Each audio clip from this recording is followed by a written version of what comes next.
Forever. Forever. Dear Papa Dudut, magandang araw po. Ako po si Romel, 19 years old at nagtatrabaho bilang crew sa isang fast food chain. Isang working student. At kasalukuyang nakatira sa Malabon City. Kakalipat ko lang din po sa Maynila, mga 2 taon pa lamang ang nakakaraan. Nag-iisang anak lamang po ako at lumaki po ako sa Nueva Ecija, kasama ang nanay kong si Letty.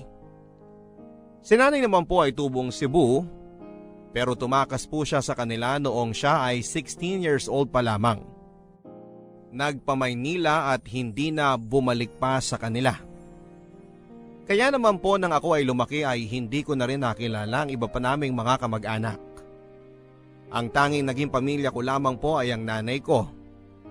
At kahit pa naging mahirap ang buhay namin sa Nueva Ecija ni nanay, dahil siya lang po ang nagtataguyod sa akin at hindi ko na rin nakilala ang aking ama, ay naging masaya naman po ang kabataan ko.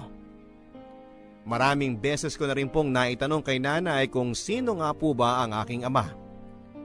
Naalala ko po na iba't iba ang sagot niya. Noong ako'y bata pa lamang, ang naalala kong sinabi niya sa akin ay iniwan kami ng tatay ko noong ako ay maliit pa lamang at sumama sa kabit nito. Pero noong nasa elementary na ako at medyo nagkakaisip na ako, ang sabi naman ni nanay ay matagal na raw napatay ang tatay ko. Nang tanungin ko naman po siya noon kung alin ba sa dalawa ang totoo, ang palagi niyang sinasabi ay mali raw ang alaala ko. Patay na raw ang tatay ko at ni minsan ay hindi niya sinabi sa akin na ipinagpalit kami ng tatay ko sa iba. Pero kahit na ano pa man ang katotohanan, ang maliwanag sa akin ay may inililihim si nanay. At ramdam ko rin na masakit sa kanyang alalahanin kung ano man ang katotohanan na nangyari sa kanila ng tatay ko. Sa buong pagkabata ko ay hindi ako nakakita ng picture ni tatay o nalaman man lang ang kanyang pangalan. Pero dahil mabait at mabuting tao naman si nanay at naging maayos naman ang pagpapalaki niya sa akin ay hindi ko na rin naman naramdaman ang pagnanasa pa na alamin kung sino ang aking ama. Para sa akin, sapat na si nanay. Sa Nueva Ecija ay ang pagtitinda ni nanay sa kanyang maliit na naipundar na karinderya ang bumuhay sa amin. At dahil din sa karinderya na yon, ay naigapang naman po ako ni nanay sa aking elementarya at sa junior high school. Maayos na nga po sana ang plano kong matapos graduate sa high school, ang mag-aral ng agriculture sa malapit na kolehiyo sa amin. At pagka-graduate ko ay papalaguin ko ay yung maliit na lupa namin at magtatayo din ng isang maliit na agribusiness. Pero ang lahat ng magagandang plano kong yon para sa akin at para kay nanay ay napunta lamang sa wala nang ma-diagnose si nanay ng kidney failure. Bukod kasi sa takot ni nanay sa doktor, ay takot din siya sa mga posibleng makitang sakit sa kanya. At kakailanganin niyang gumastos ng malaki para sa pagpapagamot. Ang sabi rin niya palagi ay mas gugustuhin daw niya na isang araw ay gulatin na lang siya ng tadhana. At mamatay na lang siya bigla para hindi na siya maghirap at para hindi ko na alalahanin pa ang pag-aalaga at pagpapagamot sa kanya sa ospital.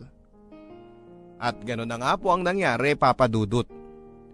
Sa katunayan, kung hindi ko pa siya mismo naabutan na nagdidiliryo dahil sa sakit ng kanyang tiyan, at kung hindi ko siya tinakbo sa ospital ay hindi siya makakatapak sa ospital. At sa kasamaang palad na nga po, ay malala na ang kanyang sakit nang nakita ito ng mga doktor. Nang malaman ko po ang sitwasyon ni nanay ay nagmakaawa ako sa doktor na kung ano ang pwede pa naming magawa para maisalba ang buhay niya. Willing na nga po sana ako na i-donate ang isa ko pang kidney kay nanay, pero minor de edad pa ako at hindi pumayag si nanay. Ang sabi niya ay sayang lang daw ang kidney ko kung ibibigay ko lang sa kanya na ilang dekada na lang ang nalalabi sa mundo. Bukod pa dito ay mahihirapan na raw ako na mabuhay ng normal oras na tanggalan ako ng kidney.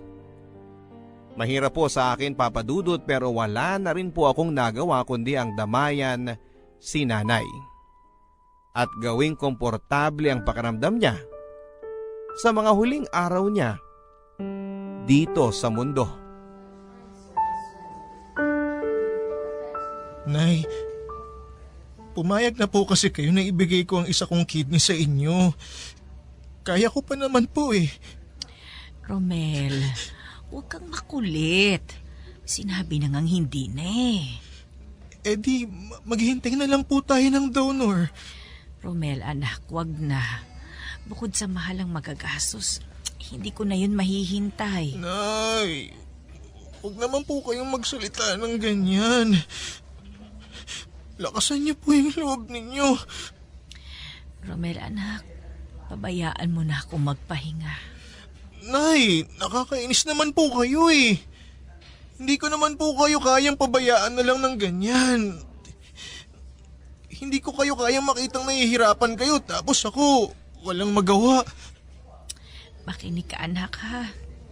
Maski ang mga doktor, wala nang kumpiyansa na kakayanin ko o may maitutulong pa sa akin ang kidney transplant. Nay, parang awa niyo. Parang awa niyo na. Lakasan niyo po yung loob ninyo. Hindi ko po kayang mawala kayo, Nay.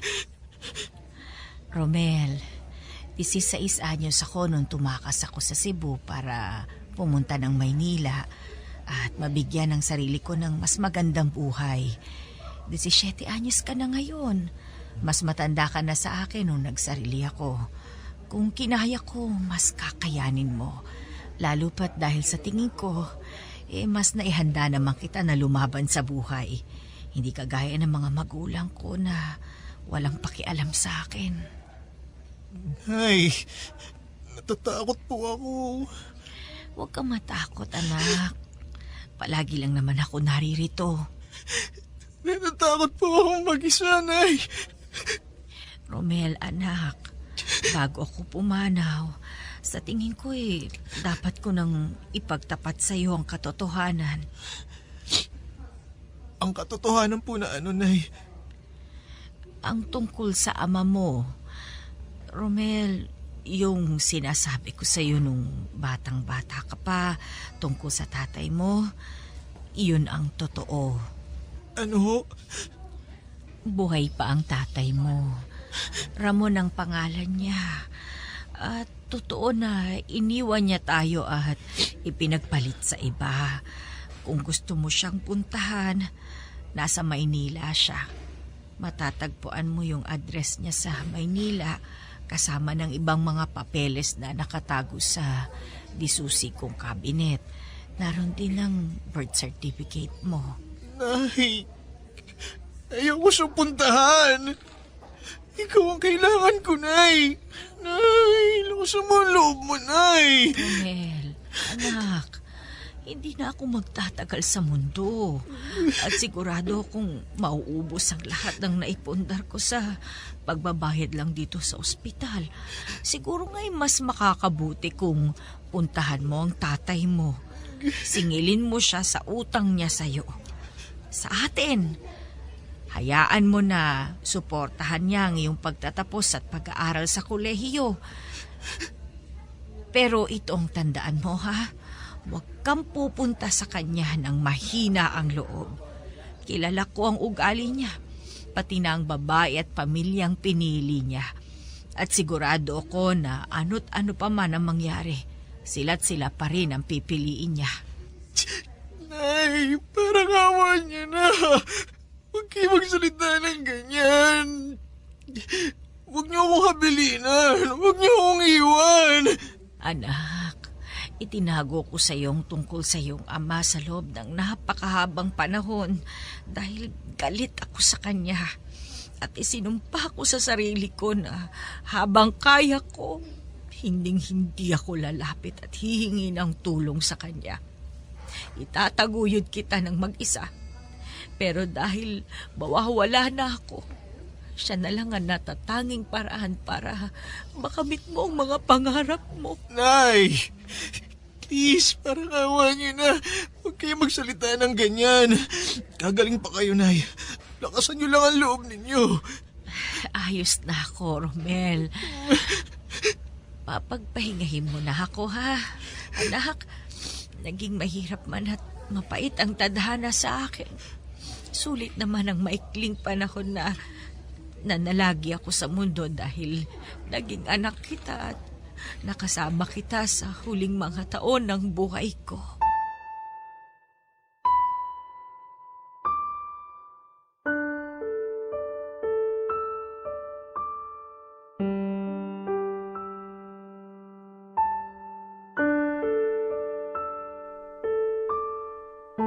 Dahil sa pagpapagamot ni nanay ay napilitan din po akong ibenta ang maliit na lupa namin upang makabayad sa utang sa ospital. At dahil si nanay lang naman po ang nagluluto at nagpapatakbo ng karinderya, ay nabaliwala din ito. Kaya minabuti ko rin po na ibenta ito sa kumare ni nanay. At dahil naibenta ko na rin po ang bahay at ang mga gamit namin at wala na akong materhan sa Nueva Ecija, ang pera na napagbentahan ko ng maliit na karinderya namin ay minabuti ko pong gamitin na lamang para sa aking paglipat sa Maynila. Nang tumulak po ako sa Maynila, Papa Dudut, ay wala akong kabalak-balak na puntahan ng ama ko. Nangupahan po ako sa isang dormitoryo at namasukan sa isang restaurant. Ang balak ko po ay ipagpatuloy ko ang senior high school sa Maynila habang nagtatrabaho sa gabi. Pero sa kasamaang palad ay tinangay ang lahat ng baong kong pera ng isang bed spacer sa dorm na inuupahan ko. Halos mabaliw na ako noon, Papa Dudut. Pero nilaksan ko ang loob ko. Ang palagi ko lang iniisip ay kung kinaya ni nanay na magpamaynila siya ng mag-isa, na walang kakilala at 1,000 lamang ang dalang pera niya, ay kakayanin ko rin ang Maynila. Pero nang tumagal-tagal ay hindi ko na rin po kinaya ang hirap at gastusin. At dito na nga po ako nag-decide na puntahan at magpakilala na sa aking ama. Pero bago ko po yun ginawa ay pinuntahan ko muna ang address ni nanay at nagmasid-masid ako. At dito ko na nga po natuklasan na may kaya pala ang ama ko. Pero sa kasalukuyan ay meron na siyang asawa at 2 teenager na anak. Dito ko rin po nalaman na si nanay ang una niyang nabunti sapagkat parang ako ang mas nakakatanda doon sa 2 niyang anak na babae. Masakit man po sa akin na makita ang tatay ko na masaya at meron ng pamilya, ay hindi ko rin po maalis sa sarili ko ang magalit sa kanya. Dahil kami ang una pala niyang naging pamilya. At kami kung tutuusin ang mas unang may karapatan sa kanya. Habang ang pamilya niya ay nabubuhay ng marangya, kami ni nanay ay naghihirap sa Nueva Ecija.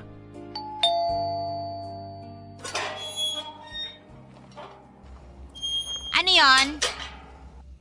Magandang umaga po. Nandyan po ba si Sir Ramon? Sino ka? Rom po. Rom? Ano naman ang kailangan mo kay Sir?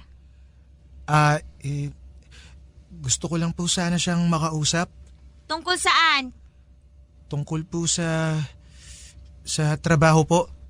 Anong trabaho? Mag-a-apply po sana ako sa kanya. Mag-apply na ano? Yaya, pakilinis nga. Nagpupuli si Hachiko. Hi, sino ka? Ako si Rom. Gusto ko lang makausap si Sir Ramon. Ganun ba? Daddy, may naghahanap sa'yo! Yes, Leslie. Sino yan? Sir Ramon?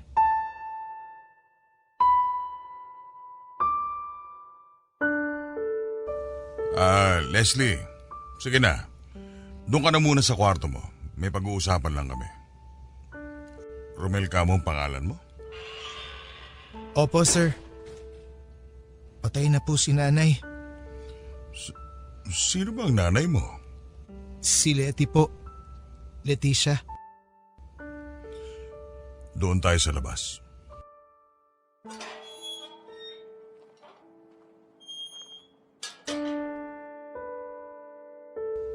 Bakit ka andito? Anong kailangan mo? Anak niyo po ako. Hindi ko alam ang sinasabi mo. Umalis ka na. Ano ho? Umalis ka na! Hindi kita kilala! Hindi ko kilala ang nanay mo! Sinungaling! Sinungaling kayo! Ito ang birth certificate ko! Nakasulat ang pangalan ninyo! Ito naman ang marriage certificate ninyo ni nanay! Kasal kayo sa West! At hindi ko alam kung paano kayo nakabuo ng bagong pamilya, ganun kasal naman kayo sa iba! Shh! Hinaan mo ang boses mo. Sige. Mag-usap tayo. Pero wag dito.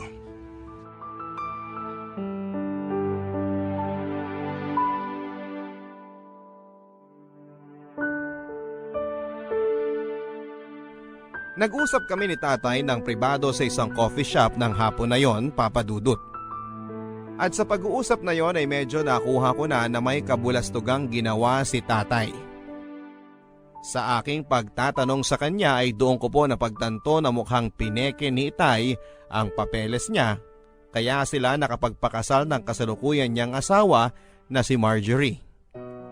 At sigurado akong oras na makalabas ang katotohanan na kasal siya kay nanay ay mapapawalang bisa din ang kasal nila ng kasalukuyan niyang asawa.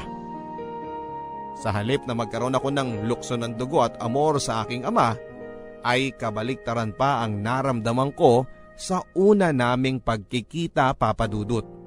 Napuno lamang po ako ng awa para sa akin at para sa aking ina. Doon ko po naunawaan ang sinabi ni nanay noong bago siya mamatay na alam niyang ano't ano pa man ang mangyari ay pipiliin ng tatay ko ang iba niyang pamilya.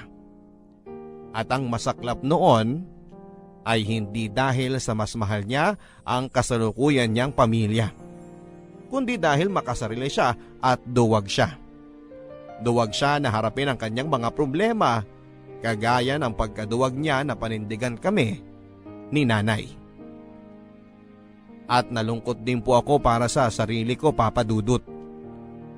Kahit na alam kong marami akong nakuha at minana kay nanay sa itsura, sa ugali at mga prinsipyo sa buhay, ay alam kong anak pa rin ako ng aking ama. Nananalaytay pa rin sa akin ang dugo niya. At pakiramdam ko, ang naman ako sa kanya ay ang pagiging mahina ang loob at duwag. At kung hindi nga lang po siguro ako napalaki ng maayos, ng mabuti ni nanay, ay maaari sigurong mas naging matatakotin pa ako at mahina ang loob. Sa pag-uusap din po namin yon ni tatay, doon ko nalaman ang tunay na nangyari sa kanila ni nanay. Nang nagpamaynila pala si nanay ay namasukan po siya bilang isang kasambahay at isa na nga po sa mga napasukan niya at naging amo ay ang mga magulang ni tatay. 21 years old lamang si nanay nang namasukan siyang kasambahay sa bahay ni tatay. At 24 naman si tatay noong una silang nagkakilala. Nag-iisang anak lang din po si tatay, Papa Dudut, kaya naman ang taas ng expectation sa kanya ng mga magulang niya. Pero dahil hindi naman siya ganon katalino at kadalasang bagsak-bagsakan sa eskwela, at sa edad na 24 ay hindi pa rin siya nakagraduate sa college. At dahil lalaki po siya at walang masabihan ng mga problema sa mga kaibigan niya, ang naging di sinasadyang tagapakinig niya ay si nanay.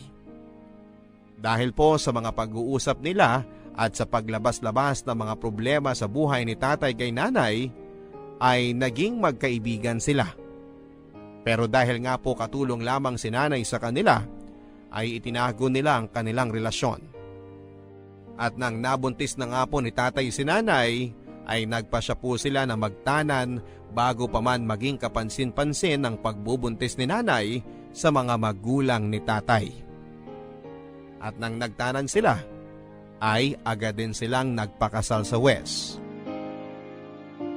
Pero wala pang ilang buwan matapos akong iluwal ni nanay ay nagtalo na po sila ni tatay sa hirap ng buhay. Parehong doktor ang mga magulang ni tatay kaya alam kong ni minsan ay hindi siya nakaranas ng magutom at mahirapan. Kaya rin siguro wala pang kalahating taon nang magtanan sila ni nanay ay bumalik si tatay sa mga magulang niya. Humingi ng tawad at kinalimutan ng may iniwan siyang asawa at anak. At dahil ma-pride at hustong nasaktan po si nanay dahil sa ginawa ni tatay, ay pinilit na rin po niyang burahin ang alaala nito sa kanya at sa aking isipan. At tama lang naman po siguro yung ginawa ni nanay. Dahil pagkabalik ni tatay sa Maynila, ay nagkaroon na kaagad ito ng girlfriend, si Marjorie. Nabuntis pa niya kaagad at eto na nga si Leslie, ang aking half-sister.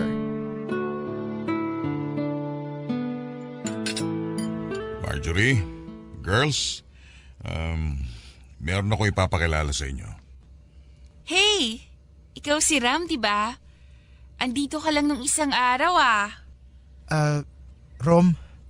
Romel. Oh, sorry. My bad. Romel pala? Si Romel pala, scholar ko siya. Romel, si Marjorie asawa ko. Si Leslie panganay ko at si Tricia yung bunso. Taga Nueva Ecija si Romel. Scholar ko siya. Dito niya na tatapusin ang high school at college niya sa Manila. Oh! I did not know that you had a scholar. Hindi ko lang sinasabi sa inyo pero may mga scholar ako. Marami akong charity work. Hindi ko lang sinasabi sa inyo. Kasi di ba parang pangit din naman na ipinapangalandakan ko yung mga tinutulungan ko, hindi ba? Wow! Talaga, Han? That's nice. Actually, tama naman yan. Kasi ang dami na rin nating blessings. It's nice to give back. So bali pinapakilala ko siya sa inyo kasi dito ko na muna siya sa atin patitirahin. Since habang lumalaki itong sina Leslie, nagkakaagawan na tayo ng driver. Naisip ko na kapag may mga lakad sina Leslie at si Manong ang nagmamaneho, si Rom na munang re-relievo. I see. Romel, okay naman ba sa mga magulang mo na nagtatrabaho ka? Tapos nandito ka sa Maynila? Mga magulang ho, wala na po akong mga magulang. Oh my! Anong ibig mong sabihin? Kamamatay lang po ni nanay. Mga ilang buwan pa lang po ang nakakalipas. I'm sorry to hear that. And your father? Wala po siya. Hindi ko na po siya nakilala. Oh, ay. Ang dami talaga mga irresponsableng lalaki sa mundo. Now I understand, Han, kung bakit gusto mo nga siyang kupkupin. Kawawa naman ang bata, ulila na pala. Thank you. So Romel, sige. Dali mo na muna yung mga gamit mo sa driver's quarters. Pasensya ka na ha, kung magsishare kayo ni Manong doon. Pero minsan naman hindi siya nag-i-stay in so may privacy ka pa rin kahit papano. Maraming salamat po, sir. Maraming salamat po, Ma'am Marjorie. Nice to meet you, Romel. Nice to meet you din, Leslie. Romel, meron pala akong lakad mamaya with my friends. Pwede mo ba akong ipag-drive? Pwede ka namang ipag-drive ni Manong. Hindi naman matutuloy ang lakad namin mamaya. Si Romel na lang. I mean, Manong so old kasi Minsan ginagabi kami sa labas ng friends ko, tapos inaantok na si Manong habang nagde-drive. It's so scary. Okay lang ba sa'yo, Romel? Okay lang po, sir. Sa totoo lang, Papa Dudut, ay naging palaisipan din po sa akin kung bakit pinili ni tatay na patirahin ako sa bahay niya kesa sa ikuha ako ng dormitoryo at ilihim ako sa kanyang pamilya. Naisip ko na baka po nanghihinayang siya sa dagdag na gasto sa pangungupahan sa titirhan ko. Naisip ko rin po na baka naman paraan niya yon para palagi niyang nakikita ang mga kilos ko. Ang bawat hakbang ko para mas kontrolado niya ako sa mga sitwasyon. Pero hindi ko rin maikakaila na sumagi sa isipan ko na baka naman pinatira niya ako sa bahay niya dahil nangungulila siya sa akin bilang isang ama. Na baka dahil sa pag-uusap namin ay nanumbalik sa kanya ang mga alaala at pagmamahal niya kay nanay. Nabukal sa loob niya ang tulungan ako at makabawi sa mga pagkukulang niya sa amin ni nanay. At sa tingin ko po, Papa Dudut, ay mas pinaniwalaan ko ang huling dahilang yon na sumagi sa isipan ko. Dahil naging madali po sa akin ang pumayag sa gusto ng tatay ko. Na kahit pinagpapanggap niya akong scholar lamang niya at balak niya pa akong gawing driver ng mga anak niya, mga half-sisters ko. At deep inside ay mahal niya ako. Pinaniwala ko ang sarili ko na yon lamang kasi ang tanging alam na paraan ni tatay para maipakita niya sa akin na mahalaga pa rin ako sa kanya. Sa kabila ng kanyang masalimuot na sitwasyon at sirkumstansya. Noong simulang mga linggo ay maayos naman ang naging karanasan ko sa bahay ni tatay. Naging maayos at magalang ang pakikitungo sa akin ng asawa niyang si Marjorie at ng mga half-sisters ko sa akin. Pero habang tumatagal ay mas nagiging komportable na sila sa akin. Ay unti-unti na rin nilang pinapakita ang tunay nilang mga anyo. Si Ma'am Marjorie ay napaka matapobre. Ang mga kapatid ko ay napakamaldita at maarte. At maski ang yaya nila at driver ay sinusungitan ako. Habang tumatagal ay mas pababa ng pababa ang pakikitungo nilang lahat sa akin. Habang tumatagal ay mas nararamdaman ko na nga na driver lamang ako at tagalabas ako. At maski sa sarili kong ama ay unti-unti ko na rin nararamdaman yon na mas nagiging driver niya ako kesa sa sarili niyang anak.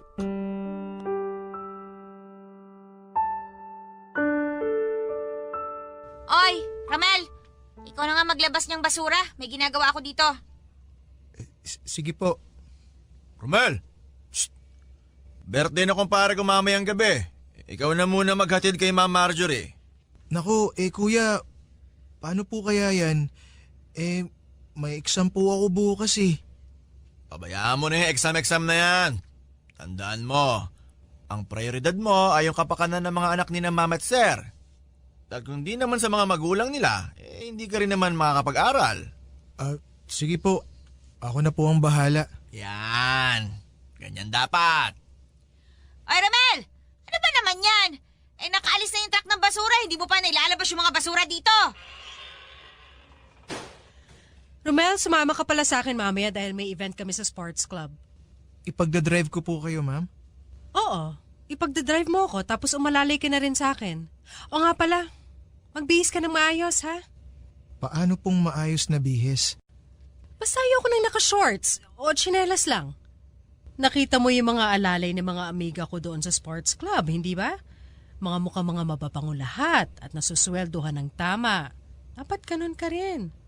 Napahiya na ako sa iyo nung nakaraan eh. Sige po, Ma'am Marjorie.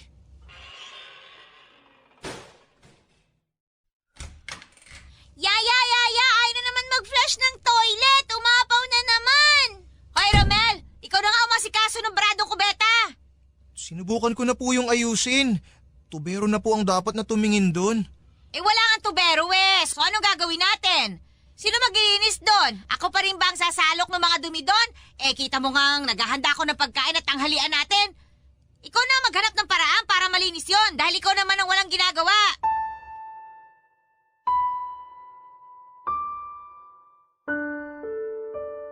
Dahil ako ang pinakabata at may pinakamalaking utang na loob sa bahay na yon, ay ako rin po ang naging pinakamababang ranggo sa kanilang lahat. Maski ang kasambahay nila at driver nila tatay ay ako pa rin ang inuutusan. At may mga pagkakataon din po, Papa Dudut, na maski ako ay nakakalimutan ko na rin na anak nga pala ako ng tatay ko. Maski ako, ang tingin ko minsan sa sarili ko ay katulong, driver at alipin nilang lahat. At dahil karamihan ng oras ko ay kinakain na nga rin po sa mga kakasunod sa mga samut-saring utos ng lahat ng tao sa bahay na yon, ay napabayaan ko na rin po ang aking pag-aaral. Ang dati kong mga matataas na grado noong ako ay nag-aaral pa sa Nueva Ecija ay biglang naging pulos pasang-awa na lamang. Hindi ko alam kung sa paanong himala ng Diyos pero naitawid ko rin naman po ang senior high school, Papa Dudut. At nakagraduate naman ako. At pagkatapos po noon ay nakapag-enroll na rin po ako sa kursong agriculture sa isang kolehiyo. Sa punto pong yon ay sa aking buong akala ay tama nga po si nanay sa sinabi niya sa akin. Unti-unti na nga pong nakakamit ang mga pangarap ko sa tulong ng ama ko. Pero ilang buwan pa lamang matapos kong pumasok sa first year college ay dumating na ang panibagong dagok sa aking buhay. Simula pa lang noong una naming pagkikita ay naging kakaiba na ang pakikitungo sa akin ni Leslie. At sa 2 taong pamamalagi namin sa iisang bahay ay lumakas nga ang pakiramdam ko na crush niya ako. Ilang na ilang po ako, Papa Dudut, dahil alam ko na magkapatid kami sa ama. At alam ko rin naman na kung ano man yung nararamdaman niya sa akin ay bunga lamang ng lukso ng dugo. Sa katunayan po niyan ay kung may bagay man siguro na pinakasumubok sa akin ay ang pagbubunyag sa kasalukuyang pamilya ng tatay ko nang tungkol sa amin ni nanay. At yung pagka-crush sa akin ni Leslie na habang tumatagal ay parang palala po ng palala. Noong una ay akala ko ay lilipas din ang pagka-crush sa akin ni Leslie. Ang akala ko ay kapag mas marami pa siyang nakilalang lalaki habang siya ay tumatanda, ay lilipas na rin yung kung ano man yung nararamdaman niya sa akin. Pero habang tumatagal ay mas nagiging obvious si Leslie. At umabot na nga sa puntong halos lantaran na niyang sabihin sa akin na may gusto siya sa akin. Sa kabila naman po ng paglala ng kanyang mga ginagawa ay nananatili pa rin itong lihim sa ibang mga tao sa bahay. Kung may nakakapansin man po nito ay sa tingin ko ay si Trisha lamang dahil kaming 3 lang naman ang kadalasang nagkakasabay sa sasakyan kapag ako ay nagdadrive sa kanila sa eskwelahan at sa mga lakad nila. At sina Ma'am Marjorie, Tatay, Manong at Manang ay alam kong hindi rin naman po ito napapansin. Dahil kung wala naman silang ipag-uutos o kailangan sa akin ay halos invisible lang naman ako sa kanilang mga paningin. Gayon pa man ay naging kampante pa ako na kahit na anong mangyari ay hindi rin naman po lalampas sa linya si Leslie. Driver at katulong lang ang tingin nilang lahat sa akin. At sigurado po akong hindi naman gagawa pa ng kahit na anong bagay si Leslie bukod sa pagpapakyut sa akin. Dahil hindi rin naman niya gugustuhin na makipagrelasyon sa isang driver na mas mababang uri sa kanya. At ikakapahiya niya sa kanyang mga kaibigan at mga kakilala. Rom, dito na ako sa harap uupo ha. Nahihilo kasi talaga ako kapag sa likod ako umuupo eh. Okay lang? Sige. Sasakyan niyo naman to eh. Nakakatawa ka talaga. Nagpagupit ka pala, no? Mas bagay sa'yo yan. Mas lumalabas yung pagkakahawig mo kay Ken-chan. Ganon? Salamat. Oo, crush ko nga yun eh.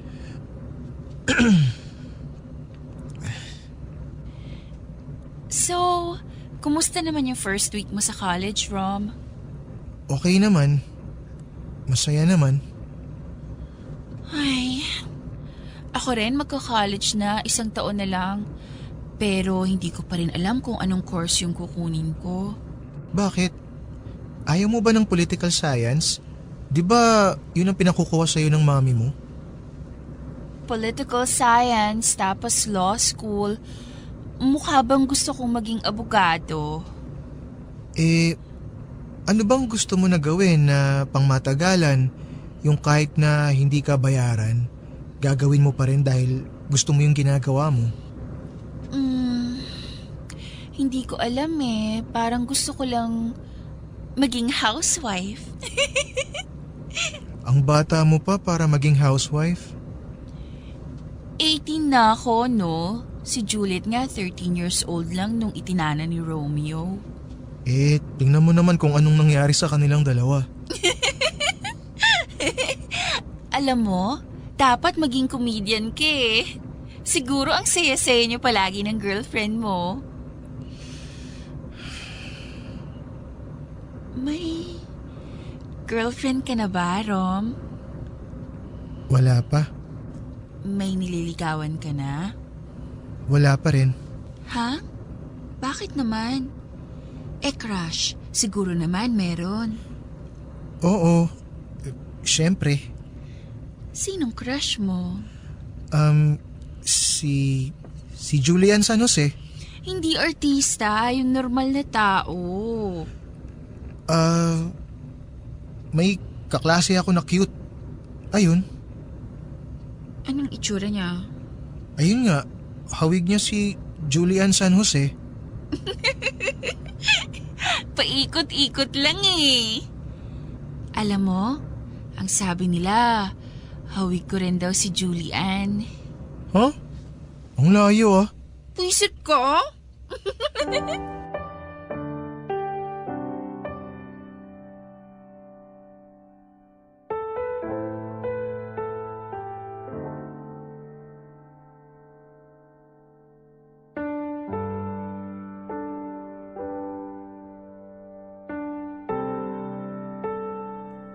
Noong pong mga panahong unang pasok ko sa kolehiyo ay naging mas lantaran si Leslie sa akin, Papa Dudut. Madalas na kapag wala si Trisha ay doon na po siya umuupo sa harapan ng kotse.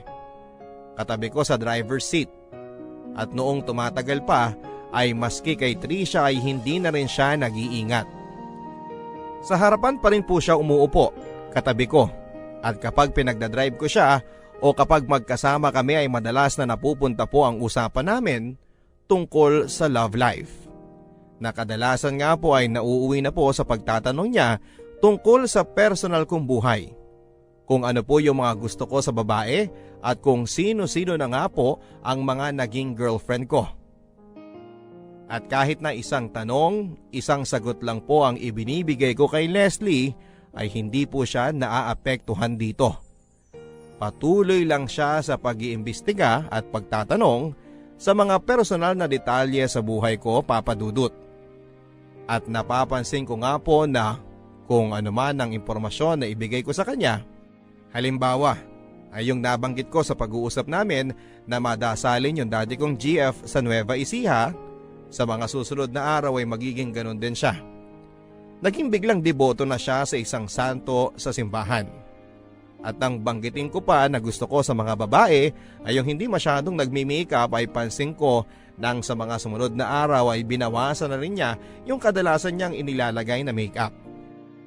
Pero simula po noon ay mas lalo akong kinabahan nang napapansin kong mas nagiging agresibo na si Leslie sa akin.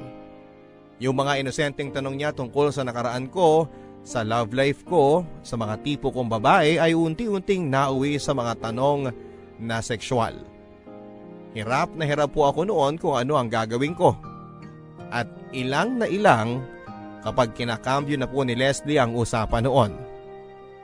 Kung tutuusin ay kating-kati na po ako sa kanyang sabihin na maghunos dili siya sa mga ginagawa at sinasabi niya dahil hindi niya lang alam ay magkapatid kami sa ama.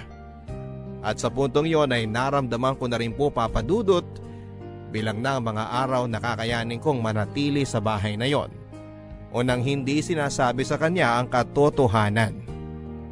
Isang araw ay hindi na po ko nakatiis at binala ko na sanang kausapin si tatay tungkol dito kahit na alam kong hindi magiging madali o komportable ang aming magiging pag-uusap. Pero sa kamalas-malasa naman ay naunahan ako ni Leslie. Oh, Leslie. Anong kailangan mo? Bakit may dala kang alak at baso? Nothing. Gusto ko lang makipag-inuman sana. Bakit hindi na lang tayo dun sa labas? Sige, tara. Dun tayo sa garden. Ayoko. O tsaka ano ka ba?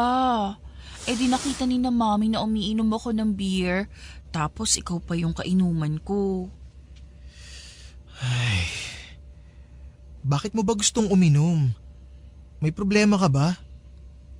Oo Pero ito, inumin mo muna to. Hindi ako umiinom.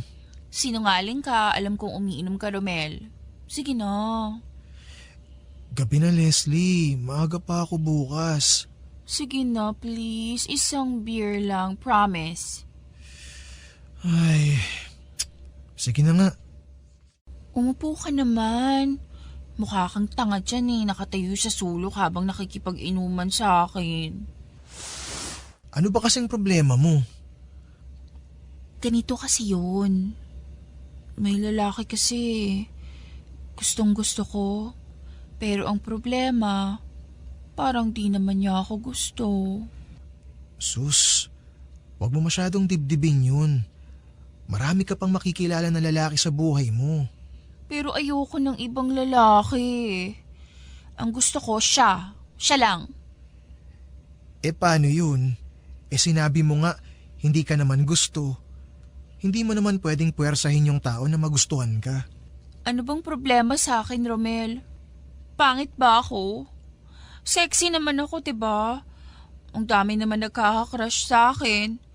Pero ewan ko pa sa lalaking to. May mga sandali pa na pakiramdam ko, pinandidirihan niya ako. Baka hindi ka lang talaga niya gusto, Leslie. Hayaan mo na. Bata ka pa naman. Marami ka pang makikilala. Pero ayoko nga sa iba, Romel. Hindi ba malinaw yun? Bata ka pa. Kung ano man ang nararamdaman mo para sa lalaki na yun, sigurado akong magbabago pa yun. Bakit ka ba ganito sa akin, Romel? Huh? Anong ibig mong sabihin?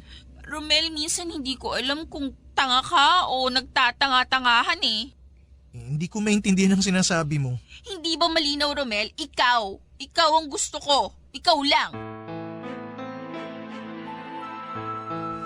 Leslie, lasing ka na. Bumalik ka na sa kwarto mo. Hindi. Hindi ako aalis dito hanggat hindi mo sa akin sinasabi kung bakit hindi mo ako gusto. Ano ka ba, Leslie? Anong gusto mong marinig sa akin? Pasensya ka na pero wala akong gusto sa'yo. Sige na, umalis ka na. Bumalik ka na sa kwarto mo. Hindi ako aalis dito hanggat hindi mo ako nagugustuhan. Ano ka ba naman, Leslie? Nasisiraan ka na ba ng bait? Leslie, wag! Umalis ka na! Umalis ka na, Leslie! Huwag mo akong ipagtulakan. Tandaan mo, Romel. Pagsisisihan mo tong ginawa mo.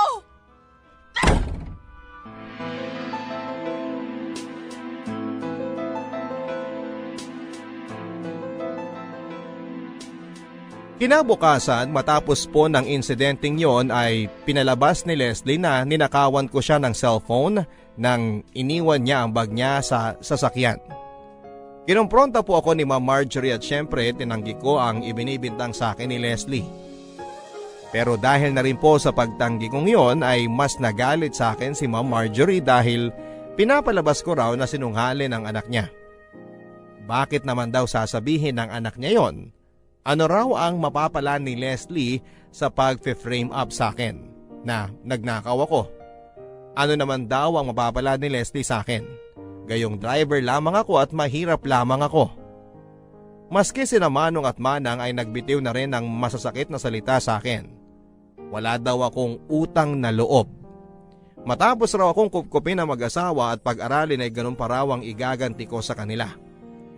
Tanging si tatay lang po ang hindi agad naniwala sa ibinibintang ni Leslie. At matapos po akong kastiguhin ni Ma'am Marjorie ay kinausap ako ni tatay ng personal. Nahihirapan daw siyang paniwalaan na ninakaw ko ang cellphone ni Leslie. Ano daw ba ang tunay na nangyari? At nang sinabi ko po sa kanya ang ginawa ni Leslie noong nakaraang gabi ay hindi naging komportable ang pagtanggap dito ni tatay. Ang sabi po niya sa akin, Papa Dudut, mas makakabuti pa siguro kung aalis ako sa poder nila. Ayaw daw niya ng gulo. At hinding-hindi daw niya maaaring pahintulutan na malaman ng asawa at ng mga anak niya ang tungkol sa amin ni nanay. Pero huwag daw ako mag-alala dahil kahit naman daw hindi ako titira sa kanila ay ipagpapatuloy pa rin niya ang pagsuporta sa akin hanggang sa makagraduate ako sa college. Naging masakit po sa akin ang desisyon ng tatay ko. Doon ko napagtanto na hindi ko lang pala inaamin sa sarili ko, pero sa 2 taon na ipinamalagi ko sa bahay ni tatay at sa kabila po ng pagtrato sa akin ng pamilya niya bilang isang katukatulong, driver at all-around alalay nila, ay umaasa po ako na mababago pa ang ihip ng hangin. Umaasa ako na magkakaroon ng lakas ng loob si tatay na aminin sa kanyang pamilya na anak niya ako. At dahil doon ay magiging bukas na rin sila sa akin. At tatanggapin din nila ako. At ang lahat ay mauuwi sa isang maligayang pagtatapos. At magiging isa kaming isang malaki at masayang pamilya. Pero dahil sa nangyari ay doon ko rin napatunayan na ang tagal ko na rin po palang umaasa at niloloko ko ang sarili ko. Dahil husto ang galit sa akin ni Ma'am Marjorie dahil sa ibinintang na pagnanakaw sa akin ni Leslie, ay ibinalak po nito na ipadampot ako sa pulis. At nang marinig naman po ito ni Leslie ay naramdaman ko ang takot sa kanyang mga mata. Malinaw na hindi rin po niya inaasahan na hahantong sa ganoon ang pag-frame up niya sa akin. Pero kahit na ganoon na nga ang nangyari ay nanahimik lamang siya. Pinabayaan niya lamang ang mga nangyayari. Kinausap ni tatay si Ma'am Marjorie at kinumbinsin niya na hindi ito magsampa ng kaso laban sa akin. Minura-mura pa niya ako kunwari sa harapan nilang lahat. At sinabi sa kanila na palalayasin na lamang daw niya ako. At mukha namang kinagat ni Ma'am Marjorie ang mga sinabi niyang yon. Dahil matapos ang palabas na ito ni tatay, ay kumalma na ang asawa niya at sinabihan ako na magpasalamat daw ako at mga mabubuti silang tao. Kaya bibigyan nila ako ng pagkakataon na baguhin ang buhay ko. Pero sa totoo lang papadudot ay kahit na masakit po ang mga binitawang salita sa akin ni Ma'am Marjorie ay walang katumbas ito sa sakit na naramdaman ko nang marinig ko ang mga mura na lumabas sa bibig ng tatay ko. Lalo na't alam ko na gawa-gawa lamang niya yon para itago sa kasalukuyan niyang pamilya ang katotohanan. Doon ko po napagtanto kung gaano kaduwag ang ama ko at kung gaano kami kawalang halaga ni nanay sa kanya. At kahit na matagal ko na rin naman pong alam na mas matimbang sa tatay ko ang kasalukuyan niyang pamilya kaysa sa amin ni nanay, ang marinig po ang mga salitang yon na lumabas galing mismo sa kanyang bibig at ang sabihin ng harap-harapan ang mga iyon ng walang pakundangan sa mararamdaman ko. Pakiramdam ko ay sinaksak na rin po ako ng sarili kong ama. Habang ako'y nag-aal sa balutan ay bigla pong may kumatok sa pintuan ng aking kwarto. Ipinatawag ako ni Ma'am Marjorie. At nang pumunta po ako sa sala ng bahay ay andon silang lahat at parang nagbago ang ihip ng hangin. Ang unang nagsalita ay si tatay at humingi po siya ng tawad sa akin dahil na misplace lang daw pala ni Leslie ang kanyang cellphone. At matapos po niyang magsalita ay nagsunura na ang iba pang miyembro ng pamilya. Maski sina Manong at Manang ay humingi din po ng tawad. Nagmakaawa si Leslie na patawarin ko raw siya. Hindi naman daw niya sinasadyang nangyari at napakasama daw sa pakiramdam niya ang mapagbintangan ako. Nagmamakaawa din po siya na wag na akong umalis. Pero sa puntong yon ay nag-give up na po ako sa tatay ko. Ayaw ko na ring makasama pa ang pamilya niya at mas lalong hindi ko ipagsisiksikan ang sarili ko sa bahay nila. Nagpasalamat na lamang po ako sa kanilang lahat at sinabi na hindi ko na kailangan ng tulong nila. Bumalik na po ako sa kwarto para ipagpatuloy ang aking pag-iimpake. Pero wala pa pong 1 oras matapos ang pangyayaring yon, ay nakarinig ako ng katok sa aking kwarto. Ang akala ko po ay si tatay. Si Leslie pala.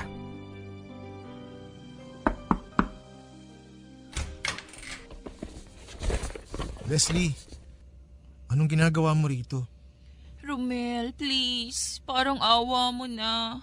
Patawarin mo na ako sa nagawa ko. Sinabi ko naman na sa inyong lahat kanina. Napatawad ko na kayo. Kasama ka na dun. Eh bakit kailangan mo pang umalis?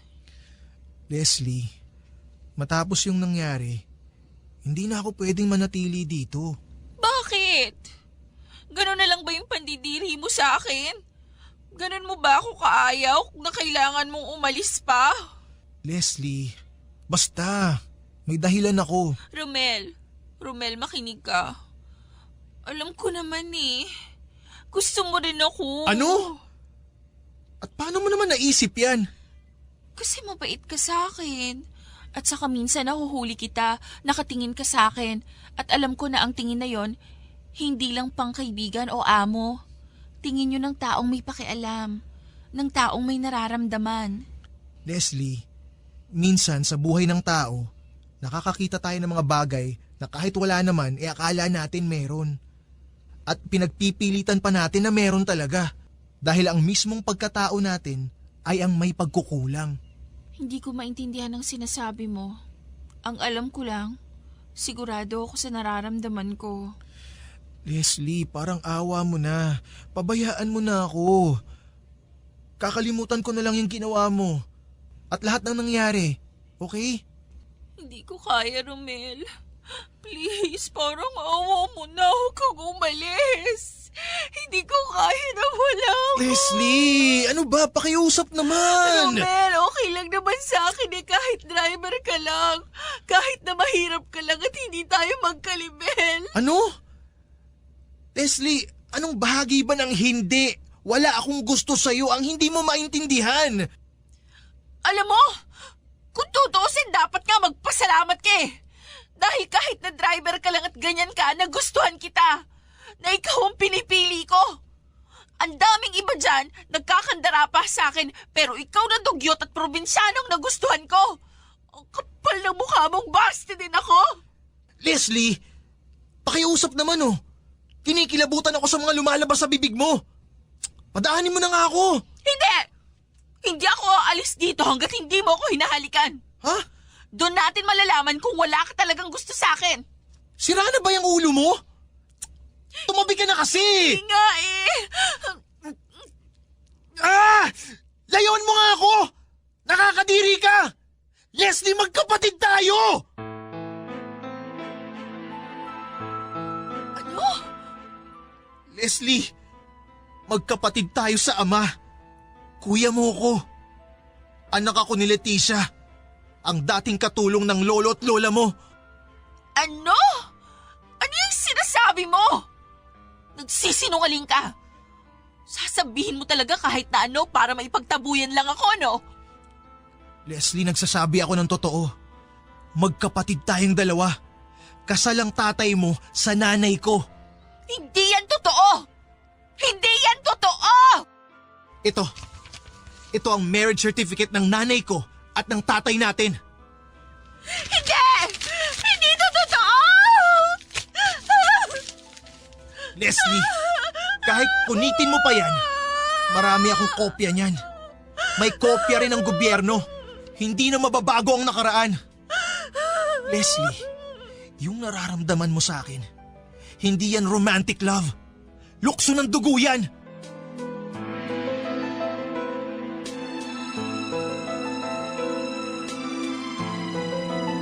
At kahit na awang-awa ako kay Leslie ay pinabayaan ko siya na umiyak lang doon nang umiyak sa aking kwarto at iniwan ko siya sa ganong estado. Umalis po ako nang hindi na nagpaalam pa sa iba. At wala na rin po akong balak pang kontakin ang kahit na sino sa kanila maski ang ama ko. Dahil alam kong sa pagsisiwalat ko ng katotohanan na yon, kay Leslie ay malamang napuputok yon at makakarating sa kanyang mga magulang. Lumipat po ako sa ibang syudad at doon na nga po ako napunta sa isang maliit na kwartong inuupahan ko sa Malabon. Mula sa mga baon-baon na ibinigay sa akin ni tatay sa loob ng 2 taon ay nakaipon din naman po ako ng sapat na pera na sa tansya ko ay pupwedeng makasuporta sa akin sa aking mga basic na pangangailangan sa loob ng 6 na buwan. At dahil alam kong sa susunod na semester ay malamang ay hindi ako susuportahan ng tatay ko, ay nag-apply na rin po kaagad ako ng trabaho sa isang fast food chain para makapagsimula ng mag-ipon. At doon ko na nga lang po napansin na ilang linggo na pala ang lumipas pero wala pa ako nababalitaan na konsekwensya ng ginawa kong pagbubunyag ng pagkatao ko kay Leslie. At nang ang mga linggo ay lumipas sa mga buwan ay naisip ko na maaaring dalawa ang kinahinatnan ng pangyayaring yon. Na maaaring inilihim ni Leslie ang sinabi ko sa kanya o kung hindi man ay maaari din naman na kinumpronta niya ang aming ama at nagkagulo na ang buong pamilya. At minabuti na lamang ng tatay ko na hindi ako balikan sa pangyayari. Pero isang araw ay nagulat na lamang ako nang may biglang kumatok sa pintuan ng inuupahan kong kwarto. At doon ko po nalaman kung ano ang nangyari matapos akong umalis ng bahay ni na tatay. Hayop ka! Natuntunding kitang animal ka! Iwan niyo ako! Sinira mo buhay namin! Sinira mo buhay ko, hayop ka! Sir! Ano kaguluhan to? Tulungan niyo ako! Halika kayo rito! Iwan niyo ako! Tama na! Tama na! Alam mo ba kung nasa si Leslie ngayon? Nasa psychiatric ward siya! Sinubukan niya magpakamatay! At hindi pa namin malalaman ang tunay na dahilan kung bakit siya nagtaka magpakamatay kung hindi kami kinausap ng psychiatrist niya! Bakit ba kasi hindi ka na lang nanahimik, Romel? Ano pumasok sa kapiranggot mong utak at sinabi mo sa kanya yun? Dahil gusto kong halain ang anak mo! Ng mismong kapatid ko! Pero may maayos na paraan ng pagsasabi ah! Bakit kailangan ganon? Ewan ko! Siguro dahil sa mga oras na yun, inuna ko naman yung sarili ko! Dahil doon ko na-realize na kahit ano pa ang mangyari, ang mismong ama ko, hindi ako unaing isipin! Hindi niya ako pipiliin! Ang sarili ko na lang ang pwedeng maging kakampi ko! Bakit? Ano pa ba gusto mo? Pinatuloy kita sa sarili kong bahay! Pinag-aral, binihisan! Kahit na maayos sa tahimik na ang buhay ko, pinapasok pa rin kita doon! At tinanggap pa rin kita kahit na pwede na makitang talikuran! Ang kapal din talaga ng pagmumukha mo, no? Sir Ramon, ipapaalala ko lang sa inyo na kami ng nanay ko ang una mong pamilya! Siya ang una mong minahal, pinakasalan, at pinasa! At ako ang una mong anak! Ako ang panganay mo! Tapos magsasalita mo ako ng ganyan ang kapal ng mukha mo! At wag na wag niyo sa akin isumbat na para bang utang na loob ko na tinanggap niyo ako sa pamamahay ninyo! Na dapat ipagpasalamat ko pa na itinrato niyo ako at ng pamilya niyo na driver imbes na kadugo! 17 taon niyo kami pinabayaan ni nanay! At yung pagpunta ko sa inyo, naniningil lang ako sa obligasyon niyo sa akin! Asal dugyot ka talaga! Alam mo ba kung anong ginawa mo sa aming mag-asawa? Wala akong pakialam! Hayop ka talaga! Dahil sa'yo, naipaghiwalay sa akin si Marjorie! Winasak mo ang pamilya ko! Wala akong mayaharap sa mga tao! Silang lahat, mga kamag-anak ko, mga kaibigan ko, mga kasama ko sa negosyo, alam nilang nagkaanak ako sa isang katulong! Hayop ka, Romel! Winasak mo ako! Sinira mo ang buhay ko! Tama lang yan sa'yo! Karma ang tawag dyan, tay! At least ngayon, quits na tayong dalawa! Dahil sa pagiging makasarili mo at mahila mo! Matagal mo na winasak ang buhay namin ng nanay ko! Hayop ka! Papatayin kita! Sir! Tama na ho! Kinarting! Tumawag ka ng barangay!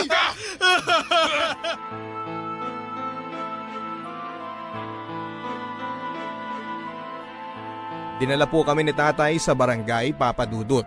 At para din po sa aking sariling kaligtasan ay nagpa-medico legal ako at ipinablatter ko siya. Sa punto pong yun ay alam kong wala nang bawian o pag-aayos na mangyayari sa amin ng tatay ko. Sa puntong yon ay tinuldukan ko na rin po ang relasyon naming mag-ama. At kahit na bugbog sarado ako, kahit na hindi ako nanlaban at ganon ang inabot ko sa kamay ng aking sariling ama at ng pamilya niya, pakiramdam ko ay nanalo na rin ako. Naiganti ko si nanay at nakabawi na ako sa lahat ng atraso ng tadhana sa amin. Ang sabi po sa akin ay dapat ay nakulong din daw po ang tatay ko at malamang ay binayaran niya rin ang kanyang kalayaan. Pero ang sa akin, Papa Dudut, sige, okay lang kung nakalaya siya. Okay lang kung ang lahat ay kaya niyang bilhin ng pera. At okay lang din kung isa mang araw ay balikan niya ako, gantihan o ipapatay dahil sa pagkabaliw niya. Okay lang sa akin dahil alam kong dahil sa mga nangyaring ito at kinahinatnan niya, ako na ang panalo. Wala na akong takot sa dibdib at hindi na ako duwag kagaya ng tatay ko. Nakawala na ako sa pagiging anak ng tatay ko.